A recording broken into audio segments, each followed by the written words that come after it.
share and subscribe to vishwasam.in. IPL మొదటి నుంచి strong గా కనిపిస్తున్న ఆ మూడు జట్లే టాప్ 3 ప్లేసెస్ లోకి వచ్చాయి. ఇప్పుడు హైదరాబాద్ వర్సెస్ కోల్కతా ఫైనల్. రెండు బలమైన టీముల మధ్య పోటీ జరుగుతోంది.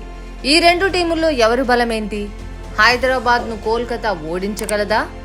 రెండు జట్ల బలాబలాలతో పాటు వీక్నెస్లు కూడా చూస్తే మనకి అసలు విషయం అర్థమైపోతుంది. Welcome to vishwasam.in.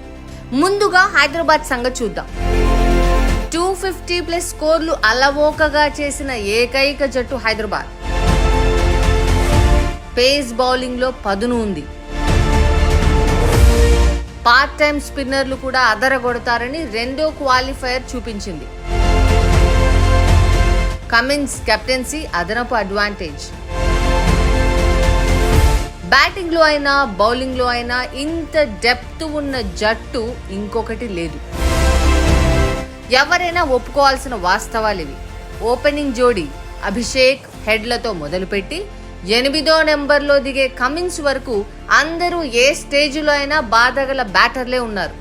Bhubaneswar, Natarajan మొదలు కమిన్స్ వరకు అందరూ కండిషన్స్ ను అర్థం చేసుకునే బౌలర్లు ఉండడం మరో బలం.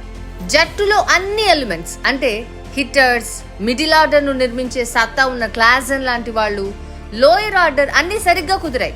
అన్నిటికీ తోడు వీళ్ళందరినీ నడిపించే వ్యూహాత్మకంగా క్రిటికల్ డెసిషన్స్ తీసుకోవడంలో ముందుండే కమిన్స్ ఆరెంజ్ ఆర్మీకి అసలైన బలం. అదే కోల్కతా విషయానికి వస్తే నరైన్ లాంటి ఓపెనింగ్ బ్యాటర్ గట్టిగా నిలబడుతున్నాడు. టాప్ ఆర్డర్ ఇప్పటి వరకు అంచనాలకు మించి ఆడింది లేదు. ఇద్దరు అయ్యర్లు కొన్నిసార్లు నిలబడుతున్నా బలమైన పేస్ బౌలింగ్ ఎదురు పడితే వీళ్ళిద్దరూ తడబడతారు. ఇక లోయర్ ఆర్డర్ లో రసెల్ ఈ సీజన్ లో కన్సిస్టెంట్ గా ఆడుతున్నది లేదు. ఇక బౌలింగ్ లో వరుణ్ చక్రవర్తి లాంటి స్పిన్నర్లు చపాక్ లో అడ్వాంటేజ్ అవ్వచ్చు. అయితే రెండు జట్లలో ప్రధానమైన తేడా కెప్టెన్సీలో కనిపిస్తోంది. కమిన్స్ హైదరాబాద్ కి అడ్వాంటేజ్. ఫైనల్స్ ఆడి గెలిచిన ట్రాక్ రికార్డ్ కమిన్స్ కి ఉంది.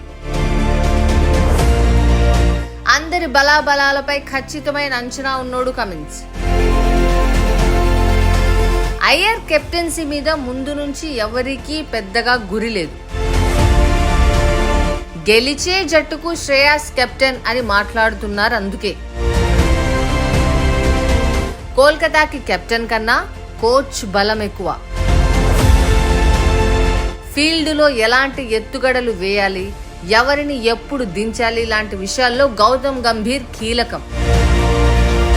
అందుకే ఇది రెండు జట్ల పోరాటం అనే కన్నా ఇటు సన్ రైజర్స్ కెప్టెన్ కి అటు నైట్ రైడర్స్ కోచ్ కి మధ్య జరుగుతున్న పోరాటం అనుకోవచ్చు.